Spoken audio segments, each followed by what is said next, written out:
రాతిని సాతిగా మార్చిన పాదం జాతికి నీతిని నేర్పిన పాదం. అదే త్యాగానికి తలమానికమైన పాదం, యోగానికి శిఖరాయమానమైన పాదం. అదే ఏకత్వానికి మారుపేరైన పాదం, దివ్యత్వానికి మరో రూపైన పాదం.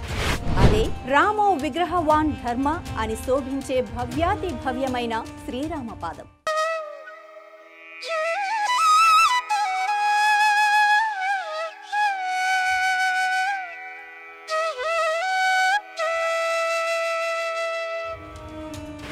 నిలవెత్తు ధర్మానికి నిజమైన ధామం, సకల జనాశ్రిత నిజపద సంధామం, దయగల రాముని దండకవన ప్రవేశం, భక్తుల్ని అనుగ్రహించే అత్యద్భుత అవకాశం.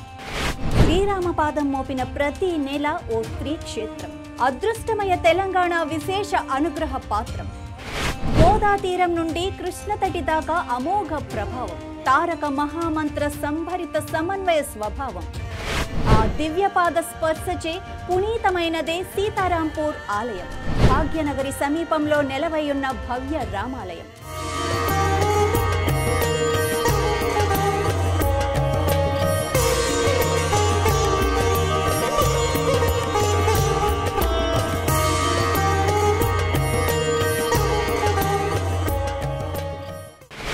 మాన్యుల నుండి సామాన్యుల దాకా ఆ సన్నిధే దైవం.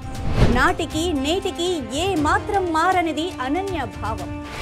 భక్తాగ్రేసుల మాన్యాలతో తులతూగింది ధామం, భాగవత శ్రేష్ఠులతో మారుమ్రోగింది రామనామం.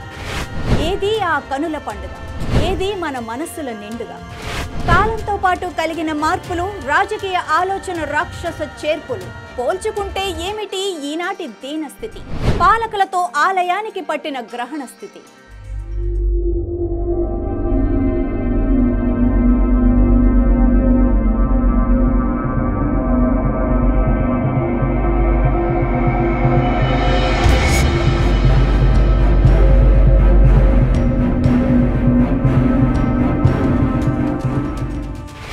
రండి రారండి, అడుగడుగు ముందుకేద్దాం.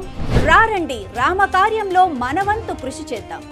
అన్యాయాలకు, అక్రమాలకు, అవినీతికి, ఆక్రమణలకు లోనైన మరుగున ఉన్న ఆ ఆలయ మాణిక్యానికి పూర్వ వైభవం సాధించాలని 4 Sides టీవీ కంకణం కట్టుకుంది.